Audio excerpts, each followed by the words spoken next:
आज सीखेंगे अपन कैश फ्लो स्टेटमेंट का preparation. Okay, cash flow statement जो कि प्रिपेयर करेंगे अकाउंटिंग स्टैंडर्ड 3 के according, as per accounting standard 3 AS3। सबसे पहले लिखेंगे आप preparation of cash flow statement, preparation of cash flow statement.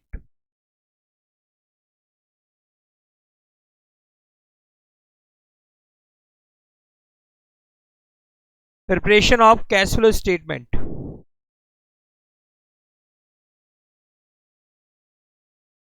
Step involve in the preparation of cash flow statement,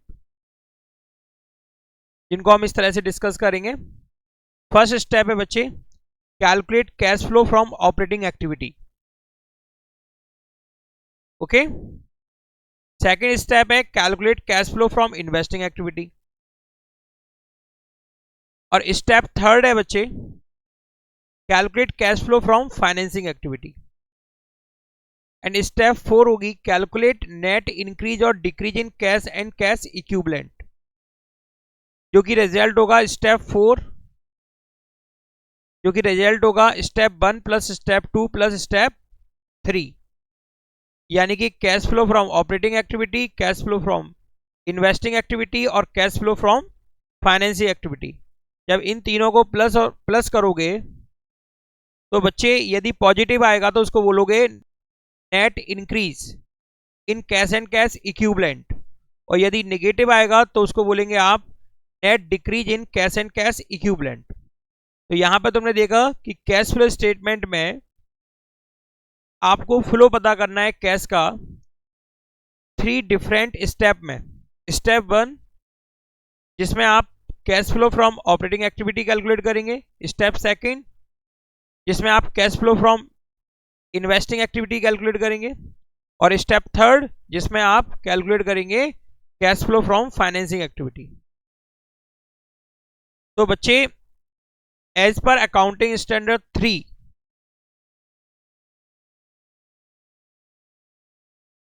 company enterprises की जो एक्टिविटीज हैं उनको 3 टाइप में क्लासिफाई किया गया है। First, cash flow from operating activity. Second, cash flow from investing activity. And third, cash flow from financing activity. Step 4 में इन तीनों एक्टिविटी से जो फ्लो होगा उनको प्लस करेंगे, नेट इंक्रीज या decrease in cash and cash equivalent आएगा। Cash का मतलब हार्ड कैश से होता है जो कैश है, और कैश इक्विवेलेंट का मतलब होता है bank balance, marketable securities, current investments. ये हमारे कैश इक्विवेलेंट, कैश के समतुल्य, रोकड़ के समान। ओके, स्टेप 5 में calculate cash and cash equivalent in the beginning of the year, यानी ओपनिंग बैलेंस कैलकुलेट करते हैं कैश एंड कैश इक्विवेलेंट का, जो हमको बैलेंस शीट में गिवन होता है, उसको हम प्लस करते हैं स्टेप 4 में। स्टेप 4 में प्लस करते हैं। स्टेप 6 जो हमारे सामने आती है वो होती है बच्चे closing balance of cash and cash equivalent. Cash flow statement बनाने का पर्पस ये होता है आपकी बैलेंस शीट में, कंपनी की बैलेंस शीट में कैश एंड कैश इक्विवेलेंट का जो ओपनिंग बैलेंस दिया होता है और जो क्लोजिंग बैलेंस दिया होता है वो आपको बताना होता है कि आप ने जो एक्टिविटीज की हैं उन एक्टिविटीज से जो फ्लो हुआ है उससे कैश इंक्रीज और डिक्रीज कितना हुआ है। जितना इंक्रीज और डिक्रीज होगा उसे ओपनिंग बैलेंस में एडजस्ट करोगे तो सामने क्या जाएगा, क्लोजिंग बैलेंस। तो कंपनीज की कंडीशन में, कंपनीज की कंडीशन में इसेंशियल होता है फाइनेंशियल स्टेटमेंट में कैश फ्लो स्टेटमेंट का बनाया जाना।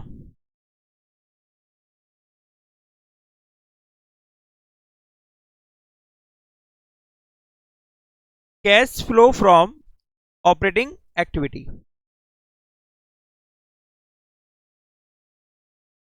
नेक्स्ट है cash flow from investing activities.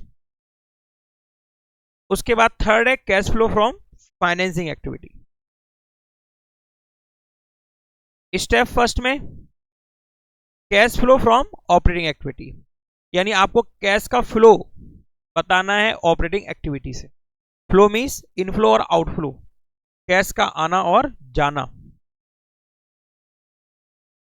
Cash flow from investing activity में इन्वेस्टिंग एक्टिविटी से बताना है कैश का फ्लो, कैश इनफ्लो या आउटफ्लो।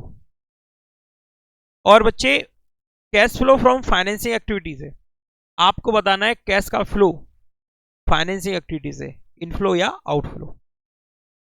ऑपरेटिंग एक्टिविटी में क्या शामिल करते हैं? ऑपरेटिंग एक्टिविटी का मतलब होता है रेवेन्यू जनरेटेड एक्टिविटी, वो प्रिंसिपल एक्टिविटी जिससे आप रेवेन्यू जनरेट करते हैं उसको अपन बोलते हैं ऑपरेटिंग एक्टिविटी। जैसे कि आप गोल्ड का काम करते हैं तो गोल्ड को खरीदने और बेचने से जो रेवेन्यू होगा उसको क्या बोलेंगे? ऑपरेटिंग एक्टिविटी से कैश का फ्लो या आउटफ्लो। डेटर से कैश रिसीव होगा, परचेज करेंगे, सेल करेंगे, एक्सपेंसेस के लिए पेड करेंगे, ये सभी किस में आएगा? Operating activity. इन्वेस्टिंग एक्टिविटी में एसेट्स को खरीदते हैं और बेचते हैं, उससे जो इनफ्लो होता है या आउटफ्लो होता है उसे अपन शामिल करते हैं इन्वेस्टिंग एक्टिविटी। इन्वेस्टमेंट खरीदते हैं, इन्वेस्टमेंट पर इनकम होती है, उससे इनफ्लो होता है। फाइनेंशियल एक्टिविटी में जो कंपनी की लोन लायबिलिटी होती है, डेप्ट लायबिलिटी होती है, जो कंपनी की शेयर कैपिटल होती है, उसमें जो चेंजेस होते हैं, इनफ्लो आउटफ्लो होते हैं, यानी कैपिटल इंक्रीज होना, कैपिटल डिक्रीज होना, डेप्ट इंक्रीज होना, डेप्ट डिक्रीज होना, डिविडेंड पेड करना, ओके, और इंटरेस्ट पेड करना, ये सब किस में आएगा? Financing activity. इन तीनों एक्टिविटी से जो नेट रिजल्ट आएगा, जैसे कि cash flow from operating activity, इसके बाद cash flow from financing activity और cash flow from investing activity,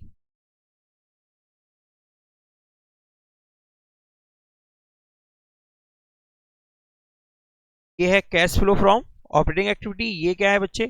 cash flow from investing activity, और ये है cash flow from financing activity. अब इन तीनों एक्टिविटीज को अपन प्लस करेंगे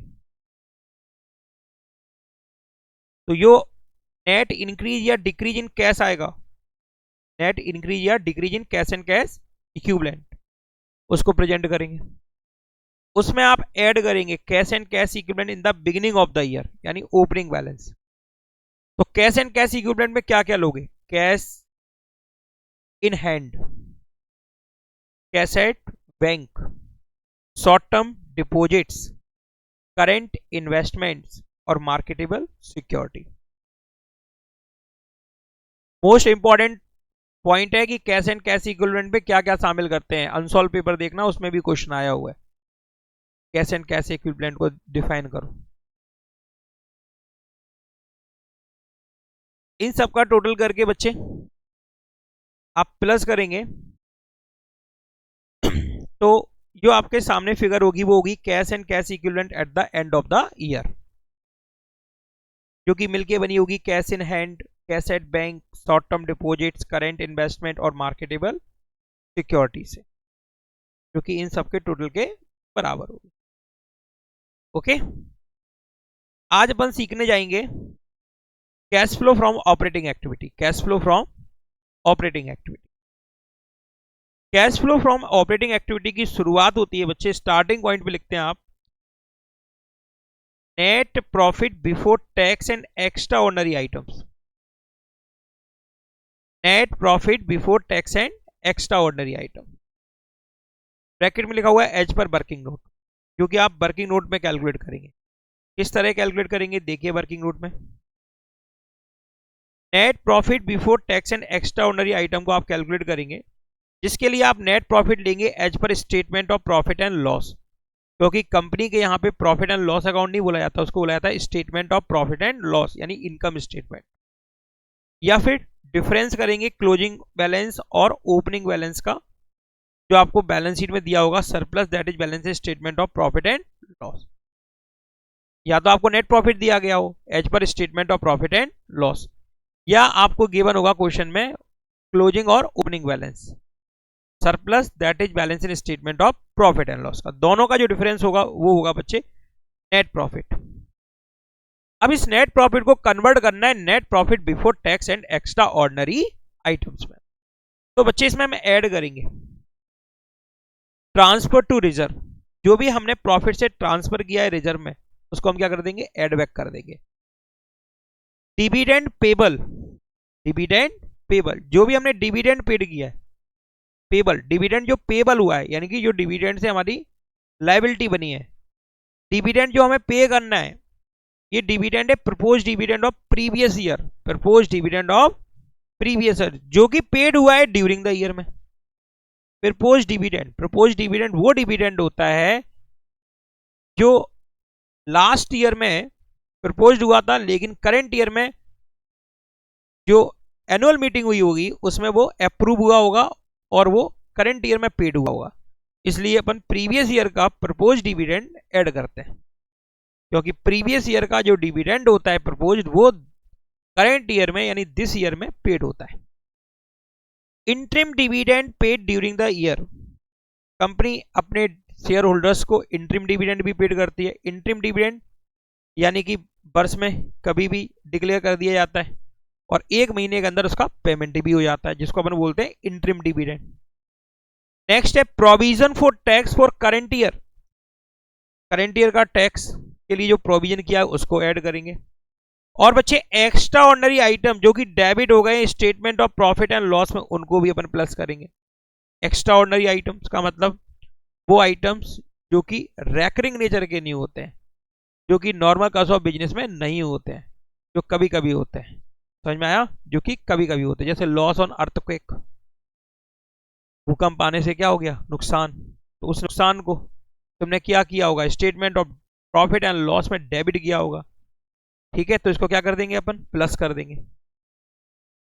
लेस करेंगे बच्चे एक्स्ट्रा ऑर्डिनरी आइटम यदि जो क्रेडिट हो गए, ये क्या चीज है सर क्रेडिट हो गए, बच्चे कोई लॉस था और उसका तुमने इंश्योरेंस करा रखा था, तो इंश्योरेंस कंपनी ने तुम्हें क्लेम का अमाउंट दे दिया, तो तुम उस अमाउंट को क्या करोगे statement of profit and loss में क्रेडिट करोगे, तो उसको क्या करना है आपको माइनस करना है। रिफंड ऑफ टैक्स जो कि क्रेडिट हुआ है statement of profit and loss में, कभी कभी क्या होता है कि आप जो प्रोविजन बनाते हैं और टैक्स पेड जो होता है वो कम होता है, आपने प्रोविजन बनाया 100 रुपीज और टैक्स आपको पेड करना पड़ा 80 रुपीज, यस। इसके अलावा एडवांस में टैक्स पेड करना होता है जबकि एक्चुअल में टैक्स लायबिलिटी कम निकलती है, तो जो ज्यादा टैक्स पेड कर दिया है वो क्या हो जाता है रिफंड हो जाता है, तो उसको भी माइनस करना है। इन सबको माइनस करने के बाद एडजस्ट करने के बाद जो प्रॉफिट हमारे सामने होगा उस प्रॉफिट को ही हम बोलेंगे net profit before tax and extraordinary items. Okay, तो net profit before tax and extraordinary item को कैलकुलेट करने के लिए हमको चाहिए नेट प्रॉफिट, ठीक है, या तो वो हमको गिवन होगा क्वेश्चन में या हमको क्लोजिंग और ओपनिंग बैलेंस दिए गए हो, उनका डिफरेंस करके हम कैलकुलेट कर लेंगे। फिर हमें याद रखना है कि इसमें ऐड क्या क्या करना है, transfer to reserve, dividend payable यानी कि प्रपोज डिविडेंड प्रीवियस ईयर का जो पेड हुआ है during the year, interim dividend paid current year, जो करंट ईयर में इंटरिम डिविडेंड पेड किया गया है, provision for tax for the current year में जो भी प्रोविजन फॉर टैक्स बनाया, एक्स्ट्रा ऑर्डिनरी आइटम जो कि डेबिट हो गए इन सबको हमें प्लस करना है, लेस करना है एक्स्ट्रा ऑर्डिनरी आइटम जो कि क्रेडिट हो गया और रिफंड ऑफ टैक्स को। तो net profit before tax and extraordinary item आपने कैलकुलेट किया, जिसके लिए net profit as per statement of profit and loss या क्लोजिंग और ओपनिंग बैलेंस का डिफरेंस लिया, surplus that is balance in statement of profit and loss का, उसमें तुमने ऐड किया transfer to reserve, dividend payable यानी कि प्रपोज डिविडेंड प्रीवियस ईयर का जो पेड हुआ है during the year, interim dividend paid during the year, provision for tax made during the year, और extraordinary item debited in statement of profit and loss, minus किया extraordinary item created in statement of profit and loss और refund of tax. इन सबको adjust करने के बाद जो net profit है वो नेट प्रॉफिट बोला जाएगा, net profit before tax and extra ordinary items. इसमें बच्चे हम एडजस्ट करेंगे नॉन कैश और non operating item, non cash and non operating items, क्योंकि हम कैश फ्लो स्टेटमेंट बना रहे हैं और कैश फ्लो स्टेटमेंट में कैश का फ्लो बता रहे हैं। फ्लो का मतलब इनफ्लो और आउटफ्लो से कैश आया या गया। तो बच्चे यहां पर statement of profit and loss के डेबिट में कुछ आइटम ऐसे डेबिट हो गए होंगे जो कि नॉन कैश आइटम है, जैसे कि डेप्रिसिएशन, उससे तो कोई फ्लो नहीं हुआ होगा लेकिन वो डेबिट हो गया होगा, जिससे हमारा प्रॉफिट क्या हो गया होगा, डिक्रीज। दूसरा non operating item, non operating item वो आइटम जो ऑपरेटिंग नहीं है और जो क्या हो गए होंगे, डेबिट, जैसे कि loss on sale of fixed assets, loss on sale of fixed assets. तो इन आइटम को हम करेंगे ऐड। फर्स्ट आइटम है डेप्रीशिएशन, याद रखना है डेप्रीशिएशन, याद रखना है डेप्रीशिएशन। कौन सा आइटम ऐड होगा, डेप्रीशिएशन, क्योंकि ये non cash expenses. Goodwill, patent and trademark amortize, amortize का मतलब होता है written off, yes, goodwill, patent और ट्रेडमार्क ये है क्या, सब इंटेंजिबल फिक्स्ड एसेट्स, ये होते हैं अमोर्टाइज यानी कि रिटन ऑफ, इनको भी ऐड करेंगे। इंटरेस्ट ऑन बैंक ओवरड्राफ्ट या कैश क्रेडिट, ये है non operating items, non operating item. Interest on borrowings, short term हो चाहे लॉन्ग टर्म हो या डिवेंचर पे इंटरेस्ट हो, इसको भी हम करेंगे ऐड, क्योंकि ये भी है non operating items. Underwriting commission, share issue expenses, discount on issue of debentures written off, इनको भी हम करेंगे ऐड, क्योंकि ये non cash non operating items हैं। Loss on sale of fixed assets, premium on redemption of preference shares या debentures written off. बच्चे premium redemption हमने किया प्रेफरेंस शेयर का या डिवेंचर्स का, और वो प्रीमियम पर किया। प्रीमियम का मतलब जब हमने पेमेंट किया तो उन पर ज़्यादा अमाउंट पेड करेंगे उनकी फेस वैल्यू से, तो उसको बोलते हैं हम प्रीमियम और रिडेम्पशन ऑफ प्रेफरेंस शेयर्स या डिवेंचर। यदि प्रेफरेंस शेयर का रिडेम्पशन कर रहे हैं तो प्रेफरेंस शेयर्स, और यदि डिवेंचर का कर रहे हैं तो डिवेंचर्स। जिसको आपने क्या किया है, रिटन ऑफ किया है। रिटन ऑफ का मतलब statement of profit and loss को डेबिट कर दिया है। Increase in provision for doubtful डेप्ट, प्रोविजन बनाते हैं डाउटफुल डेप्ट के लिए, वो इंक्रीज हुआ है, इसको करेंगे ऐड। इन सबको ऐड करेंगे, ऐड करने के बाद जो आएगा उसमें से माइनस करेंगे।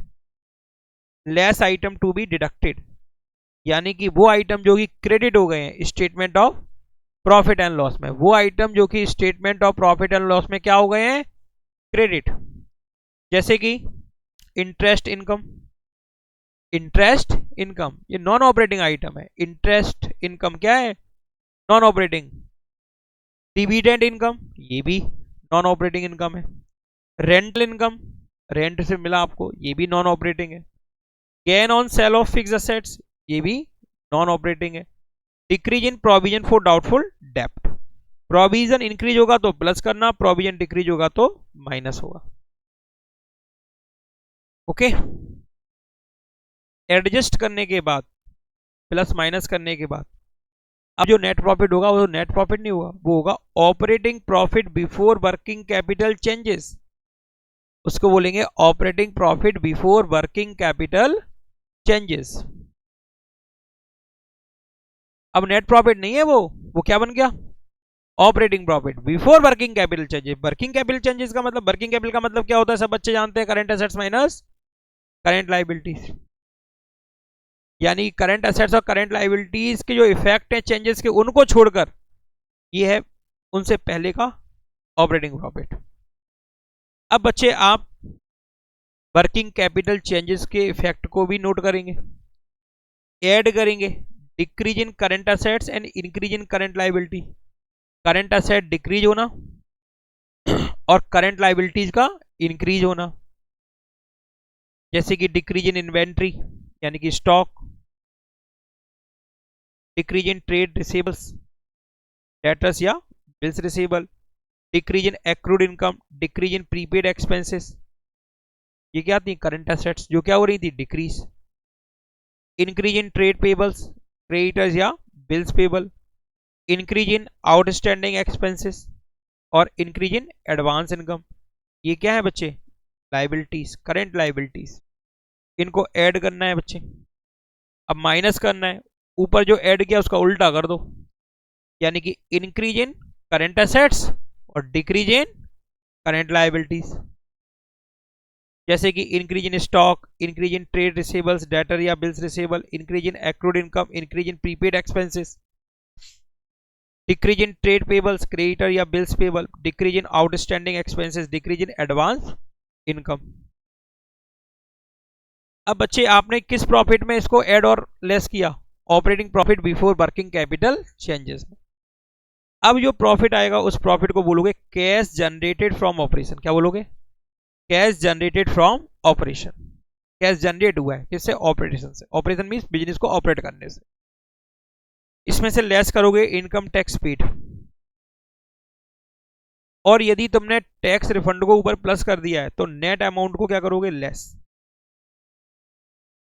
अब जो आपके सामने होगा वो होगा cash flow from, cash flow before extra ordinary item.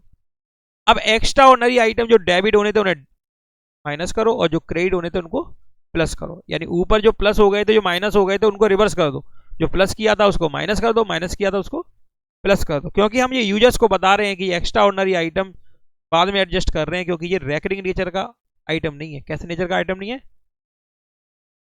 अब इनको सब एडजस्ट करने के बाद जो आएगा वो होगा cash flow from operating activity. तुम बोलोगे सर यहाँ पे यूज्ड का क्या मतलब होता है, यदि ये नेगेटिव है कैसा है तो इसका मतलब है कैश यूज हुआ है कहाँ पे ऑपरेटिंग एक्टिविटी में, और ये पॉजिटिव है तो इसका मतलब है कैश का फ्लो हुआ है कहाँ पे ऑपरेटिंग एक्टिविटी में, ऑपरेटिंग एक्टिविटी से, ऑपरेटिंग एक्टिविटी से। The following are the balance sheet of A limited for the year 2016 and 17। Balance sheet दी हुई है बच्चे आपको ए लिमिटेड की 2016 एंड 2017 की, ठीक है। कैलकुलेट क्या करना है, नीचे लास्ट में देखिए क्या लिखा हुआ है, कैलकुलेट करना है कैश फ्रॉम ऑपरेशन, यानी cash flow from operating activity, cash flow from operating activity. और इतना सब कुछ दिया हुआ है तो आपको सिर्फ जो बताया है cash flow from operating activity के लिए वही कंसीडर करना है। सिर्फ क्या कंसीडर करना है, जो बताया है आपको कि हमें cash flow from operating activity calculate करना होता है तो हम किन किन चीजों को कंसीडर करते हैं। बच्चे हमें सबसे पहले net profit before tax and extraordinary item चाहिए, यानी कि हमें नेट प्रॉफिट चाहिए, यस। और यहां तुम देखोगे क्वेश्चन में आपको बैलेंस शीट दी हुई है, और बैलेंस शीट में पहला जो पार्ट होता है उसको बोलते हैं इक्विटी एंड लायबिलिटी।